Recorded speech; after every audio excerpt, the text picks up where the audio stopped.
नमस्कार, मैं हूं शिवा। प्यार, इश्क, मोहब्बत, जाने कितने पर्यायवाची संबोधनों से बना ये असल और शुद्ध एहसास क्या किसी खास दिवस का मोहताज है? क्या इसे जाहिर करने की कोई सर्वमान्य परिभाषा या व्याख्या है? शायद नहीं। ये सिर्फ महसूस किए जाने वाला एक एहसास है, वो एहसास जो देने वाले और ग्रहण करने वालों के बीच ऐसे मौजूद रहता है जिसे जाहिर करने के लिए किसी भाषा, किसी बोली और किसी अभिव्यक्ति की जरूरत ही नहीं है। ये रूह से महसूस होता है। प्यार कमजोरी नहीं, ताकत है, भरोसा है, संबल है, विश्वास है, आस्था है, पूजा है और इबादत है। इसकी मीमांसा बड़े बड़े विद्वान भी कर पाने में सक्षम नहीं है, तो भला मैं कैसे इसकी मीमांसा कर सकती हूँ? मैं तो आपके सामने खड़ी ही इसलिए हूँ कि जिस दिन एक दिन को बाजार में प्रेम के लिए नियत कर रखा है, उस एक दिन मोहब्बत का इजहार करने वाले प्रेमी जोड़ों को ये बताऊं कि आखिर प्यार क्या है। आज हम आपको जो कहानी दिखाएंगे उसमें प्रेम का वही उत्कर्ष आपको दिखेगा जो प्यार की योग्यताओं के पैमाने पर अव्वल नंबर पर होता है। सत्यवान और सावित्री की कहानी तो आपने सुनी ही होगी। वही सावित्री जो अपने पति को यमराज के हाथों से भी छुड़ा लाई थी। आज आपको मिलवाते हैं आपको वैसी ही एक सावित्री से। देखिए और समझिए कि आपके प्यार और इनके प्यार में बुनियादी फर्क क्या है। मेरा नाम है भारत, आप देख रहे हैं BS TV। लेकिन बात की जाए वैलेंटाइन डे को लेकर के, एक दूसरे का साथ निभाना, और ये कहते हैं ना कि 7 फेरों का मतलब ही होता है कि 7 जन्मों तक एक दूसरों के साथ रहना। लेकिन इंदौर के एक मिश्रा परिवार ने एक ऐसी मिसाल पेश की है जिन्होंने वाकई इस 7 जन्मों के बंधन को ये कह करके दिखाया है कि वाकई हम दोनों साथ हैं और एक जीवन में एक परिवार एकजुट होकर के एक साथ रहेंगे। क्योंकि बात की जाए तो अपने पति को बचाने के लिए पत्नी ने अपने शरीर का अंग, एक किडनी जो है वो उन्हें डोनेट की है। ये इसलिए भी कह रहे हैं क्योंकि वैलेंटाइन डे का मौका है और एक साथ निभाना, एक जीवन में साथ चलना, एक परिवार को लेकर चलना, यह एक ऐसी मिसाल है। मेरे साथ अजय मिश्रा जी हैं।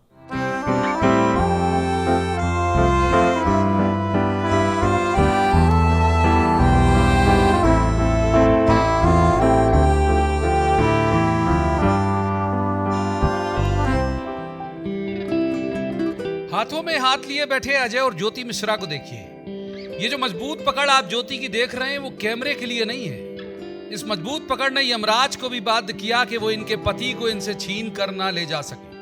अजय को डायबिटीज था, वो अनजाने में उसे इग्नोर करते चले गए, या यूं कहें कि उन्हें कोई सिम्टम महसूस ही नहीं हुए। बीमारी इतनी बढ़ी कि उसने उनकी दोनों किडनी खराब कर दी। यूं तो इनकी बेटी डॉक्टर है, लिहाजा उसने समझ लिया कि पापा गंभीर होते जा रहे हैं। अपने पेशे के सीनियर की सलाह पर उसे मालूम हुआ कि बात डायलिसिस से बहुत आगे जा चुकी है। तत्काल ट्रांसप्लांट नहीं किया गया तो स्थिति बहुत भयावह हो सकती है। अंगदान बहुत आसान बात तो है नहीं। जाहिर है कि इसमें रिसीवर और डोनर दोनों की ही जान को खतरा हो सकता है। ऐसे में भला कोई रिश्तेदार क्यों ही आगे आता अपनी किडनी देने के लिए। तब सामने आई ज्योति, अपने उस पतिव्रत धर्म का फर्ज निभाने जिसकी दुहाई विवाह के मंडप के 7 फेरों और उसके बाद सालों साल तक न जाने कितने ही जोड़े देते आ रहे हैं। पहले सुनिए कि क्या चल रहा था ज्योति के मन में उस वक्त। अपने पार्टनर के लिए खुशी में आप भले ही मत खड़े रहो, लेकिन जब आपका पार्टनर तकलीफ में है और आप यदि कर सकते हैं तो आप निश्चित तौर पे उसको तकलीफ से निकालने में अपना 100% दीजिए। और मैंने कहीं सुनी थी ये वाली बात, अब तो शायद समझ में आ रही है कि यदि एक पत्नी चाहे तो यमराज के हाथ से भी अपने पति के प्राण निकाल के ला सकती है। मैंने तो प्रयास बस किया है। जरा सोचिए कि बेटी खुद डॉक्टर है, देख रही है कि इतना रिस्की ऑपरेशन है जिसमें दोनों में से किसी एक को चुनने के लिए भी ऑपरेशन टेबल पर ही शायद ईश्वर आकर बोल दे। वजह भी माकूल थी। जब कोई ऑर्गन डोनेट किया जाता है तो बहुत सारी जांचों में यह भी परखा जाता है कि क्या क्या मैच हो रहा है। क्या बाहर से आ रहे अंग को स्वीकार करने में रिसीवर का शरीर सक्षम और सहमत है। यहां तो बुनियादी मैच में ही संकट था। ज्योति और अजय का ब्लड ग्रुप ही मैच नहीं करता था। मेडिको की स्टूडेंट बेटी इसके मायने बेहतर जानती थी कि अब आशंकाओं का पहाड़ कितना बड़ा है।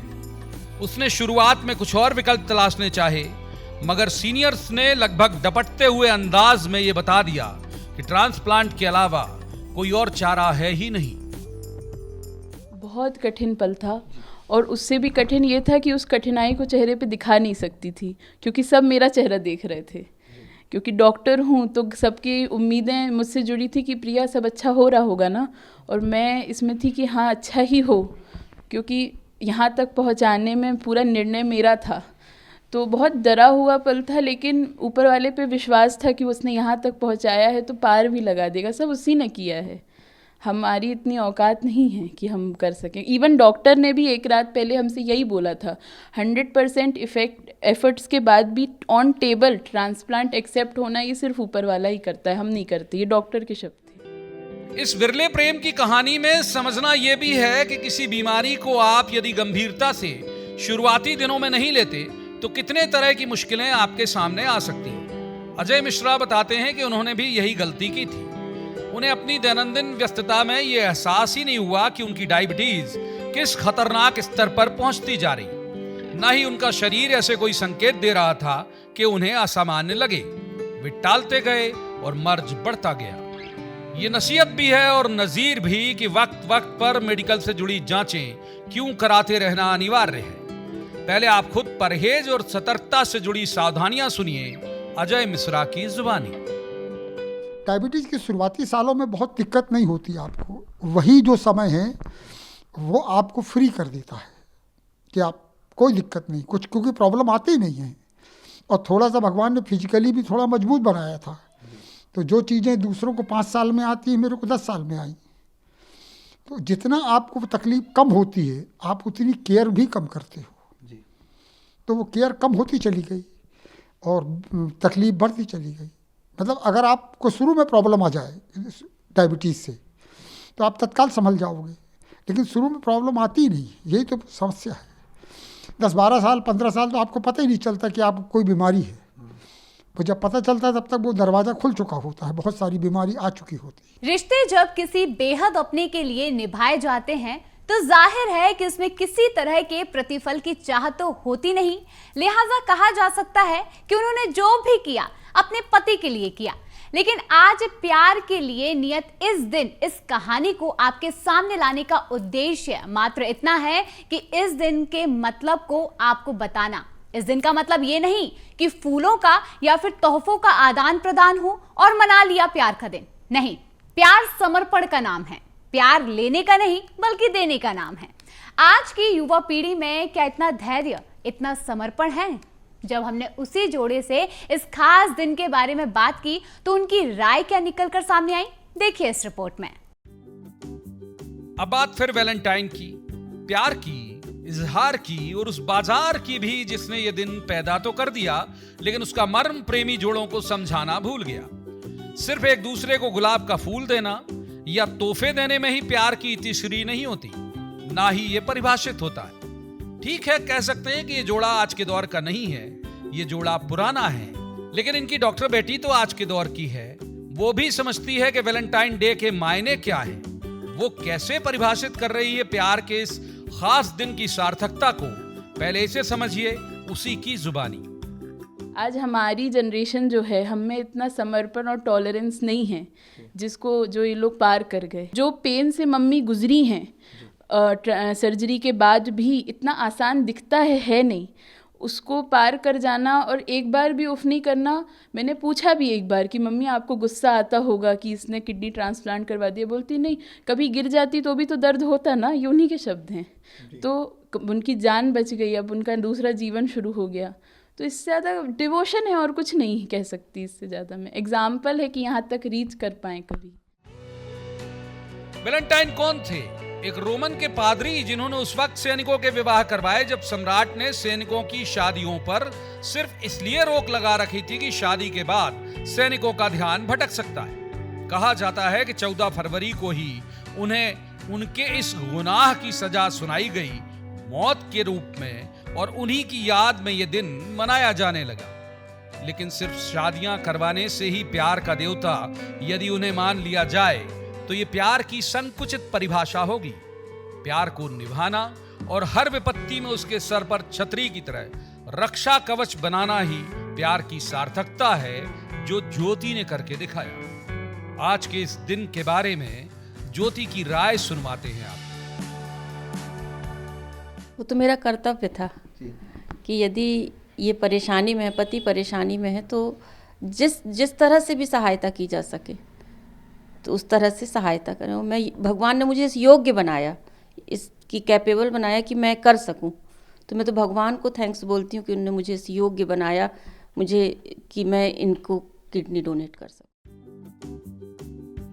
जिनका जीवन एक तरह से पत्नी के हाथों सौंपा गया दान हो, उस पति के चेहरे से, अभिव्यक्ति से ये समझना कठिन नहीं है कि वे कितने अभिभूत हैं। वे मानते हैं कि नई पीढ़ी को जो समझना है वो यही कि युवाओं को अपने अंदर, अपने साथी, अपने पार्टनर, अपने प्रेमी के लिए कितनी परस्पर समझ बढ़ानी है, कितना समर्पण रखना है, कैसे उसे खुद से ऊपर रखना है।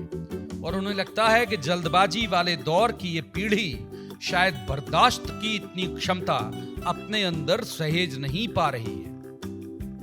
जो न्यू जनरेशन आ रही है उनका रिएक्शन बड़ा फास्ट है, और वो थोड़ा सा सहनशीलता, थोड़ा सा टॉलरेंस होना चाहिए ताकि आप एक दूसरे को एक्सेप्ट कर सकें। शादी एक बहुत बड़ी जिम्मेदारी है दोनों के लिए, केवल पति के लिए नहीं, पत्नी के लिए भी। क्योंकि आप थोड़ी देर के लिए जब किसी पार्टनर से मिलते हैं, जो आजकल चल रहा है प्यार मोहब्बत, जो आप वैलेंटाइन डे उसका एक एग्जांपल है, तो उसमें पार्टनर्स मिलते हैं एक दूसरे को, तो वो केवल अपनी कमियों को छुपाकर अच्छाई को दिखाते हैं। लेकिन जब आप पति पत्नी बनते हैं तो आपके साथ हर कमी और हर अच्छाई शेयर होती है, तो आपको कमी को भी एक्सेप्ट करना पड़ता है। उस समय आपको बेहद सहनशील होना चाहिए। तो ये हैप्पी एंडिंग है। हाथ में हाथ डाले घूमता टहलता और मुस्कुराता ये जोड़ा अब पूरी तरह से स्वस्थ है और खुशहाल है।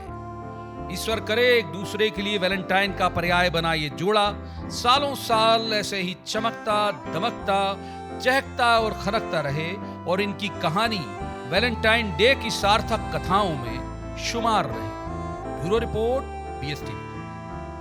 हमने आज जिस परिवार से मिलाया, वाकई ही जीवन का वो पल जब हम एक दूसरे के साथ जरूर होते हैं लेकिन साथ निभाना भी ज़रूरी होता है, और ये सही है।